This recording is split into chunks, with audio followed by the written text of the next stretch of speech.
Hello everyone, welcome to home with Sasi. ஒப்புட்டு செய்யறதுக்காக பருப்பு, வெல்லம், தேங்காய் இது மூணையும் மிக்ஸ் பண்ணி பூர்ணம் ரெடி பண்ணி வச்சுருக்காங்க. இன்னொரு பக்கம் வந்து பார்த்திங்கன்னா மைதா மாவு வந்து பிணைஞ்சி வச்சுருக்காங்க. இதில் முக்கியமான டிப்ஸ் என்ன அப்படிங்கிறது மட்டும் நான் சொல்கிறேன். மைதா மாவு வந்து நம்ம பிணைஞ்சதுலேருந்து 2 மணி நேரம் கணக்கு, கம்பல்சரி 2 மணி நேரம் ஊறுச்சு அப்படின்னா மட்டும்தான் இந்த மாதிரி தட்டும்போது அது வந்து கிளியாமல் வரணும்.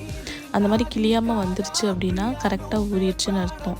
கிழிஞ்சு வந்துச்சுன்னா மறுபடியும் கொஞ்சம் நேரம் வந்து ஊறுறதுக்கு டைம் கொடுங்க. அப்போ தான் ஒப்புட்டு வந்து நம்ம எதிர்பார்க்குற மாதிரி நல்லா சாஃப்டாக கிடைக்கும்.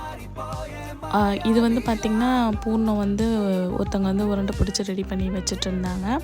இன்னொரு சைடு வந்து ஒப்புட்டு வந்து போட்டுட்டு இருந்தாங்க. அந்த அக்கா வந்து கிளியாமல் வந்ததுக்கப்புறமேட்டு தான் உள்ளே வந்து பூர்ணம் வச்சு தட்ட ஆரம்பித்தாங்க. சூப்பராக இருந்துச்சு. கண்டிப்பாக நீங்களும் ட்ரை பண்ணி பாருங்கள். தேங்க்யூ ஃபார் வாட்சிங்.